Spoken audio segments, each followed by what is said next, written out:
Marcus thought returning the purse was just the right thing to do. He had no idea the woman inside that coffee shop had been searching for someone like him for 20 years. What happened next? Even I couldn't believe it when I first heard this story. Marcus Williams's life was filled with the kind of struggles most people wouldn't want to face even in their nightmares. At 35, he was a widowed father trying to raise his 8-year-old daughter Emma all by himself. He had lost his wife Sarah to cancer 3 years ago. And since then, every day felt like climbing an impossible mountain. The morning of October 15th started like any other terrible day. Marcus woke up in their tiny one-bedroom apartment in East Oakland, the sound of his neighbor's argument bleeding through paper-thin walls. Emma was still asleep on the pull-out couch they shared, her small body curled under a blanket that had seen better days. Marcus looked at his phone. 6:30 a.m. He had exactly 4 hours before his shift at the warehouse, and exactly $17 in his wallet. $17. That had to cover Emma's lunch money, bus fare to work, and hopefully something for dinner. The math never worked out, but Marcus had become an expert at making impossible numbers stretch. He quietly made Emma breakfast, the last 2 slices of bread with peanut butter, that was almost finished. As she ate, chattering about a school project on butterflies, Marcus tried to hide the knot in his stomach. The electric bill was overdue. The rent was due in 5 days. His manager at the warehouse had been cutting hours, and yesterday Marcus had worked only 4 hours instead of 8. "Daddy, are you okay?" Emma's voice cut through his worried thoughts. Marcus forced a smile. "Of course, sweetheart. Daddy's just thinking about butterflies too." Emma giggled, and for a moment, the weight on Marcus's shoulders felt lighter. This little girl was his whole world. Everything he did, every struggle he endured, was for her smile. After dropping Emma at school, walking 12 blocks because he couldn't afford the bus fare for both of them, Marcus headed toward downtown. His warehouse shift didn't start until 11 a.m. But he had a plan. He was going to visit every business between Emma's school and his work, asking if they needed help with anything. Cleaning, moving boxes, repairs. Anything that could earn him a few extra dollars. The October morning was crisp, with that particular Oakland chill that cut through his thin jacket. Marcus had been walking for about 20 minutes when he saw it. A brown leather purse lying next to a storm drain, partially hidden under some fallen leaves. His first instinct was to keep walking. In this neighborhood, finding things on the street usually meant trouble. But something made him stop. Maybe it was the way the morning sunlight hit the leather, or maybe it was the small silver charm hanging from the zipper. A butterfly, just like the ones Emma had been talking about.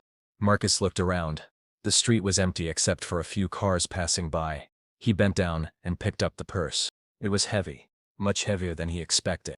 With trembling hands, Marcus opened the purse. What he saw inside made his heart stop. Stacks of cash, $100 bills, 50s, 20s, more money than Marcus had seen in years. His hands shook as he tried to count. $8,000, $9,000, $10,000, maybe more. For a moment, Marcus just stood there on the empty sidewalk, holding more money than he made in 6 months. $10,000 could change everything. It could pay the rent, the electric bill, buy Emma new clothes, put food in their refrigerator for months. It could give them breathing room, hope, a chance at a normal life. The moral battle in Marcus's mind lasted exactly 15 seconds. He closed the purse and started looking for identification. In a small compartment, he found a driver's license. Eleanor Rebecca Ashworth, age 58, address in the Berkeley Hills. The photo showed an elegant woman with silver hair and kind eyes. Marcus pulled out his phone and called the number listed on a business card he found in the purse. It went straight to voicemail. "Miss Ashworth, this is Marcus Williams. I found your purse this morning on Webster Street in Oakland. I have it safe with me. Please call me back when you get this message." He left his number and hung up. 20 minutes later, his phone rang. "Is this Marcus?" The voice was refined, with a slight tremor that suggested either age or emotion. "Yes, ma'am. I have your purse." There was a long pause. Everything is still inside?" Marcus understood the question. "Yes, ma'am. Everything. I didn't take anything." Another pause, longer this time. "Where can we meet?" "Wherever is convenient for you, ma'am. There's a coffee shop called Berkeley Grounds, on Shattuck Avenue.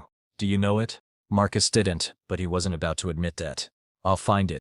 I'll be there in an hour. I'll be wearing a blue scarf.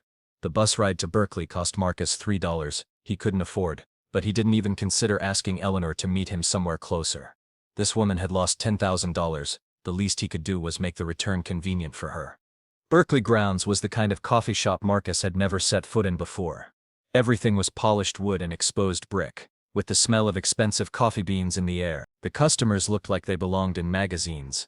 Well-dressed people typing on laptops that cost more than Marcus's monthly rent. Marcus felt completely out of place in his warehouse uniform and worn boots, clutching a purse that probably cost more than his car. He spotted her immediately. Eleanor Ashworth sat at a corner table. Exactly as described, an elegant woman with silver hair, wearing a blue silk scarf. But what struck Marcus most were her eyes. They held a sadness that seemed familiar, the kind of deep grief that Marcus recognized in his own mirror. As he approached her table, Eleanor looked up. For a moment, neither of them spoke. "Ms. Ashworth?" Marcus said quietly. "You must be Marcus." She stood up, extending her hand. "Please, call me Eleanor." Marcus handed her the purse. "Everything should be there, ma'am. I didn't open the cash compartments to count, but I could see there was a lot." Eleanor took the purse but didn't open it.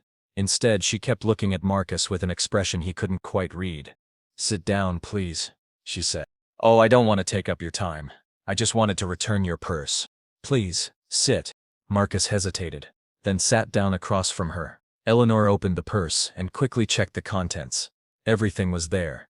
The cash, her credit cards, her identification, even the small pieces of jewelry she kept in a side pocket. "You know," Eleanor said, still not looking up from the purse, "in the past 5 years, I've been testing something. I've been accidentally leaving valuable things in public places.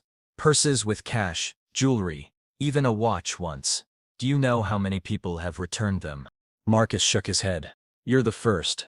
The weight of her words settled between them like a bridge being built. "I don't understand," Marcus said. Eleanor finally looked up, and Marcus saw tears in her eyes. 20 years ago I lost my son. He was about your age. A good man, honest like you. Before he died, he made me promise something. He made me promise that if I ever found someone with a truly honest heart, someone who would do the right thing even when no one was watching, I would help them the way I wished someone could have helped him. Marcus felt the air leave his lungs. "I've been looking for that person for 20 years, Marcus. And this morning you found me." Marcus stared at Eleanor, his mind struggling to process what she had just told him. The coffee shop's ambient noise, the hiss of the espresso machine, the quiet conversations, the clinking of cups, seemed to fade into nothing. I don't understand," Marcus whispered. "You've been testing people." Eleanor reached across the table and gently placed her hand over his. Her fingers were soft but strong, adorned with a simple wedding ring that caught the morning light. "After my son David died, I lost faith in humanity," Eleanor began, her voice steady but filled with old pain. "He was killed by a drunk driver who fled the scene. 3 people saw it happen, Marcus. 3 people, and not one of them stopped to help. They all drove away." Marcus felt his chest tighten. The parallel to his own loss, his own struggles, was almost too much to bear.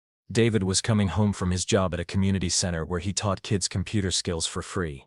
He was like you, Marcus. He would have given his last dollar to help someone in need.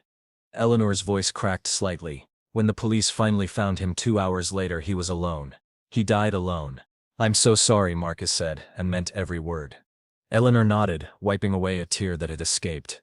"I inherited my husband's business empire when he passed 5 years ago. Ashworth Industries. Maybe you've heard of it." Marcus hadn't, but he nodded anyway. "Suddenly I had more money than I could spend in 10 lifetimes, but I had lost everyone who mattered. I became bitter, cynical. I started to believe that everyone was just waiting for their chance to take advantage, to grab what they could get." She paused to sip her coffee, and Marcus noticed her hands trembling slightly. "But David had made me promise something before he died. He was in the hospital for 3 days before the end, and he made me swear that if I ever found someone with a truly honest heart, someone who proved that good people still existed, I would help them. He said that helping one truly good person would be like helping him." Marcus felt overwhelmed. "Mrs. Ashworth." "Eleanor," she corrected gently. "Eleanor! I just did what anyone should do. I found something that wasn't mine and returned it. That's not special." Eleanor smiled for the first time since he'd arrived, and it transformed her entire face. "Marcus, in the past 5 years I've lost purses containing cash in dozens of places. Parks, bus stops, restaurant bathrooms, parking lots. Sometimes $500, sometimes $5,000. I've had tracking devices in them, cameras watching from a distance. Do you know what happened every single time?" Marcus shook his head. "They were stolen. Every time. Some people took the cash and threw the purse away. Others kept everything. A few turned in the purse, but only after removing the money. You are literally the first person in 20 attempts to return everything untouched. The magnitude of what Eleanor was saying began to sink in.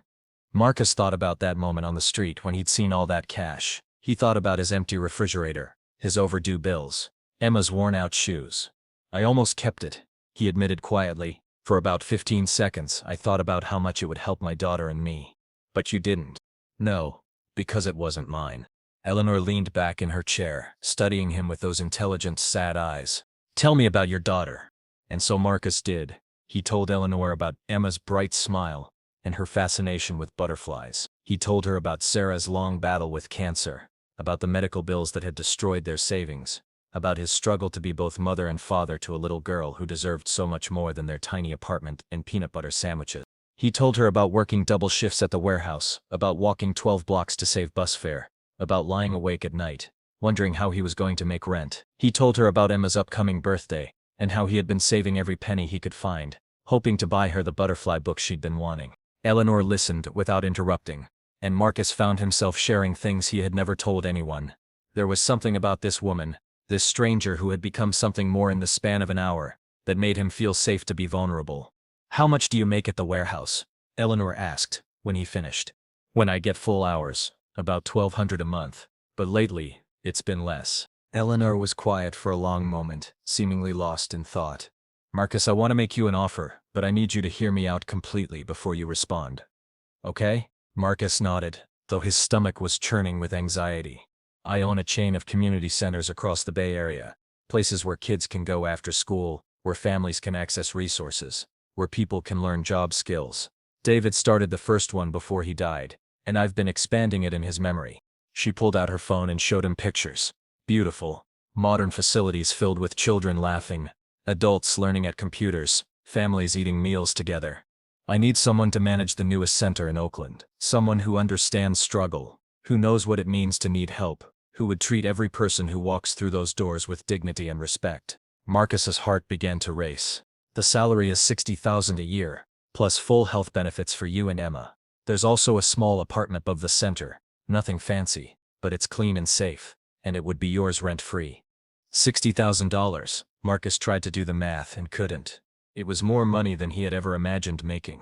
I don't have experience managing anything, he stammered. You've been managing an impossible situation for 3 years and keeping your daughter happy and healthy. You've been managing on $17 and making it work. Trust me, Marcus, you have exactly the kind of experience I need. Eleanor reached into her purse and pulled out a business card. I don't need an answer right now. I want you to think about it. Visit the center. The address is on the card. Talk to Emma about it. And Marcus? Yes? This isn't charity.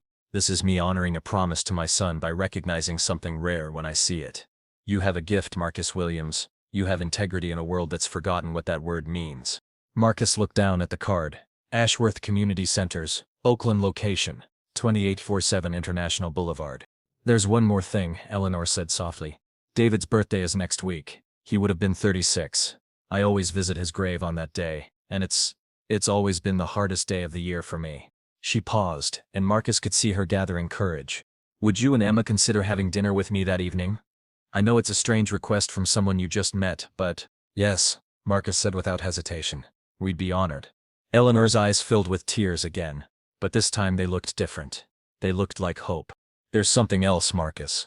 Something I haven't told you yet about why finding you means so much to me. Marcus waited, sensing that whatever she was about to reveal would change everything.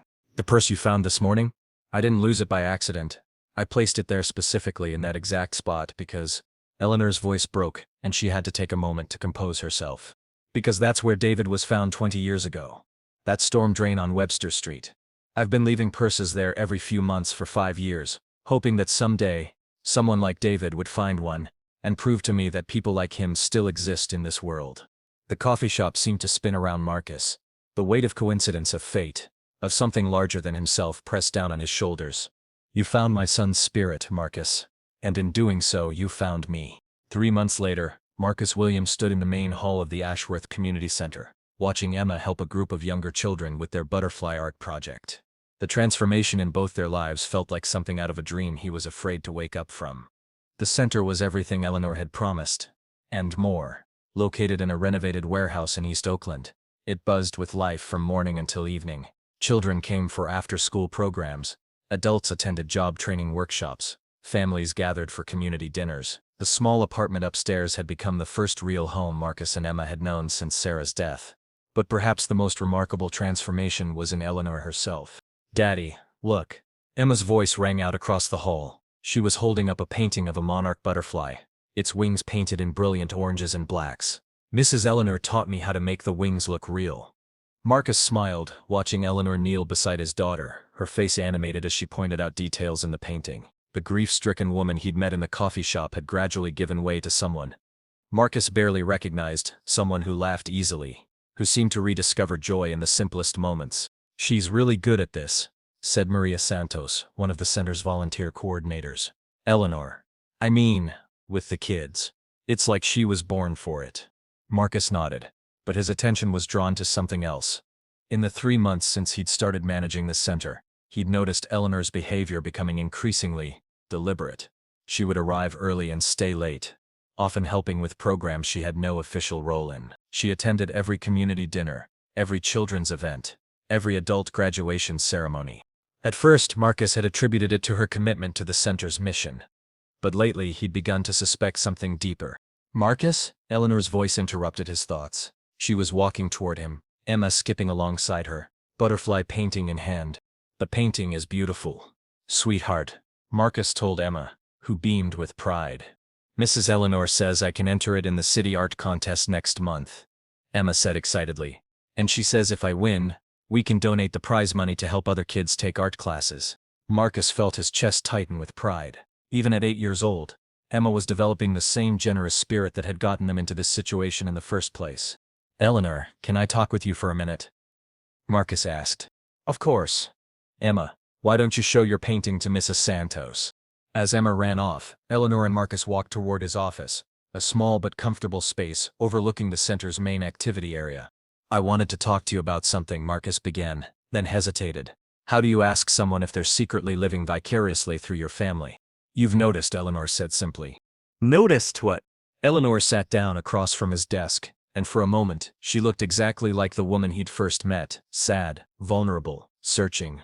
"That I've been inserting myself into your lives more than I probably should." Marcus was quiet, letting her continue. "When I offered you this job, I told myself it was about honoring David's memory, and it was. But I wasn't entirely honest about my motivations." Eleanor stood up and walked to the window, looking out at the children playing in the center's small courtyard. "I lost David when he was 31. I never got to see him become a father. I never got to be a grandmother. When my husband died 5 years later, I realized that our family line, was ending with me." She turned back to Marcus, and he could see tears forming in her eyes. "And then I met you, and Emma, and for the first time in 20 years I remembered what it felt like to be part of a family, even if it wasn't really my family." Marcus felt his own eyes growing moist. "Eleanor, I know it's not fair to you," she continued. "You didn't sign up to be my surrogate son, and Emma didn't sign up to be my surrogate granddaughter. I've been selfish, and I'm sorry." Marcus stood up and walked around his desk, stopping directly in front of Eleanor. "Do you know what Emma asked me last week?" Eleanor shook her head. "She asked me if you were lonely. She said you seemed sad sometimes, even when you were smiling. And she asked if we could invite you for dinner more often, because Mrs. Eleanor needs a family too."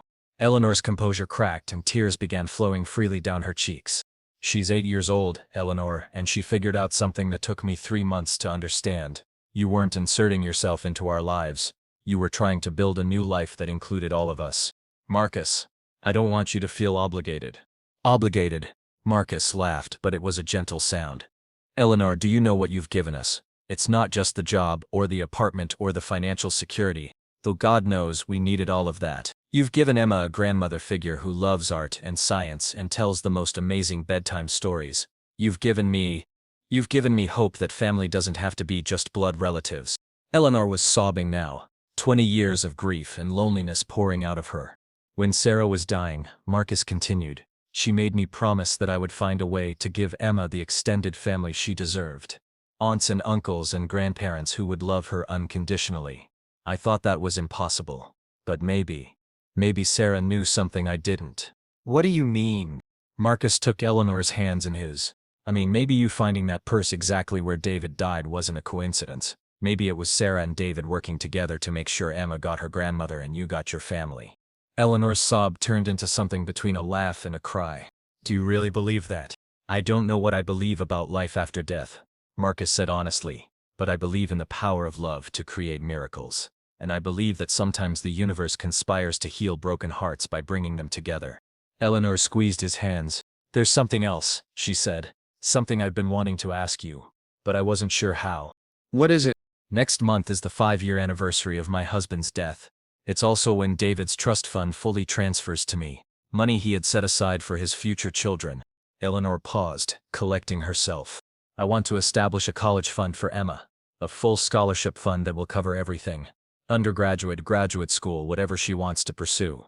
But more than that, I want to officially ask if you would both consider letting me be part of your family, not as your employer or your benefactor, but as Emma's grandmother and your friend who loves you both like her own. Marcus felt overwhelmed by the generosity, by the love, by the sheer impossibility of how much his life had changed. Eleanor, that's incredibly generous, but you don't need to. I know I don't need to. I want to. Marcus, you gave me back my faith in humanity that morning, when you returned my purse. But more than that, you and Emma gave me back my faith in family, in love, in the possibility that broken hearts can heal. Before Marcus could respond, Emma's voice echoed through the office. Daddy! Mrs. Eleanor, come quick. The butterflies are back. They rushed to the window and looked out at the courtyard. Sure enough, a small cloud of monarch butterflies had settled on the flowers in the center's garden. The same type of butterfly that had been on Eleanor's purse charm, the same type Emma had been studying for months. It's like they know, Emma whispered in wonder. Eleanor knelt down beside Emma, pulling her into a gentle hug. Maybe they do, sweetheart. Maybe they do. As Marcus watched his daughter and the woman who had become so much more than a benefactor, he thought about the chain of events that had brought them all together. A lost purse, an honest heart, a 20-year search for proof that good people still existed. So, Eleanor said, standing up and looking at Marcus with hope in her eyes, what do you say? Are you willing to let an old woman become part of your family? Marcus looked at Emma, who was nodding enthusiastically, then back at Eleanor. I think, he said, pulling them both into a hug. David and Sarah would be very proud of what we've built together. Outside the window, the butterflies danced in the afternoon sunlight, and for the first time in years, Marcus Williams believed in miracles.